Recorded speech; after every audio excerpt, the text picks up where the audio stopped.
Welcome to Gateway to Phoenix. I'm Phoenix City Councilman Bill Gates. Nearly 1 in 5 Arizonans struggles at some point to put enough food on the table for everyone in their household.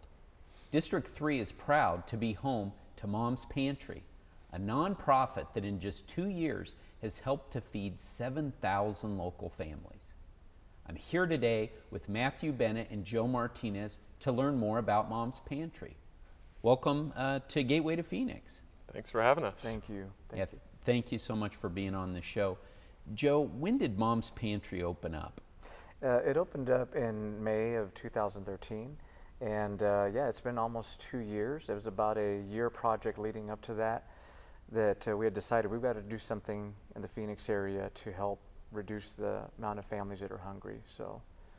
Well, that's one of the things that's really special about Mom's Pantry is that it's located a little farther north in Phoenix. And can you talk about why you guys decided to open there at that location on Cave Creek Road?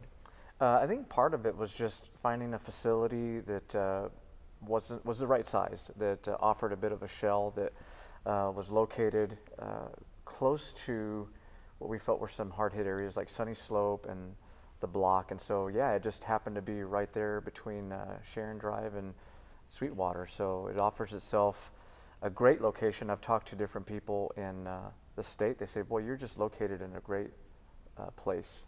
So now Matthew, talk to us about your connection with Mom's Pantry. Yeah, so I got involved as a volunteer about 2 years ago after driving by and seeing the signage, and it happens to be in my neighborhood. And I felt like this would be a good opportunity for me and my family to be able to connect with some of the needs in our local community and our local area.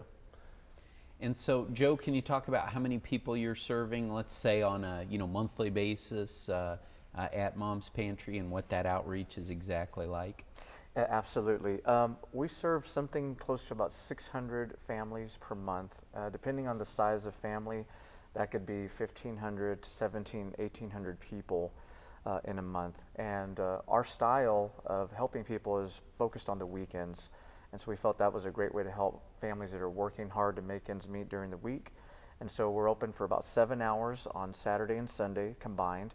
And we look at getting out a lot of volume. So all of our processes are designed to help people very quickly assess their need and help people with a basic supply of food that they can go home and make ends meet during the week.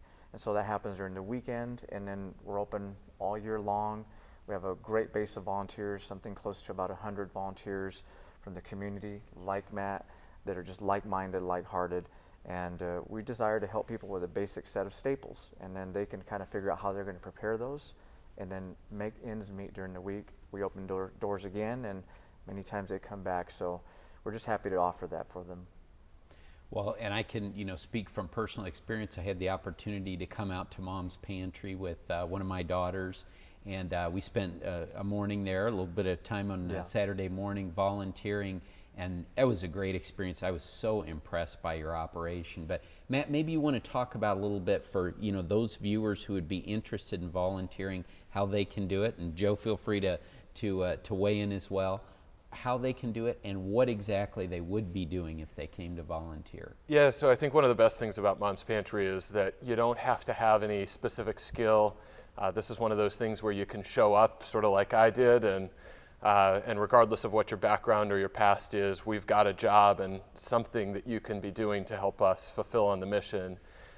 So we do everything from warehousing of food and taking food as it comes through the door from various donors, to packaging food in the arrangement like Joe talked about with the staples. We've got folks that distribute the food as folks come through the door and request that need. We've got people that fill a registration need and can volunteer registering the guests that come in.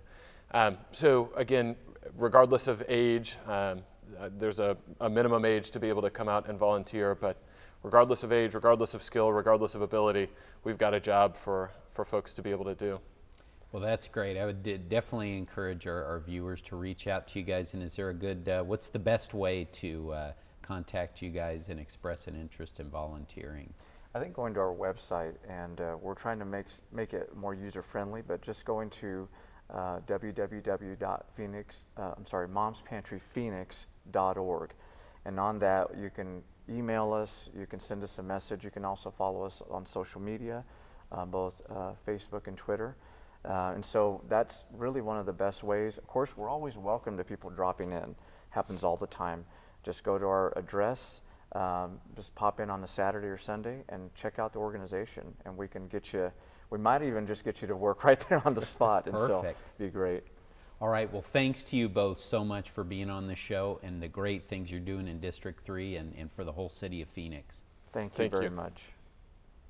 Thanks for joining us for this segment of Gateway to Phoenix. If you have comments or questions about today's show or anything else going on at the city, please contact my office or visit my website at phoenix.gov/District3. You can also connect with me on Facebook, Twitter, and now on Instagram. We'll see you on the next Gateway to Phoenix.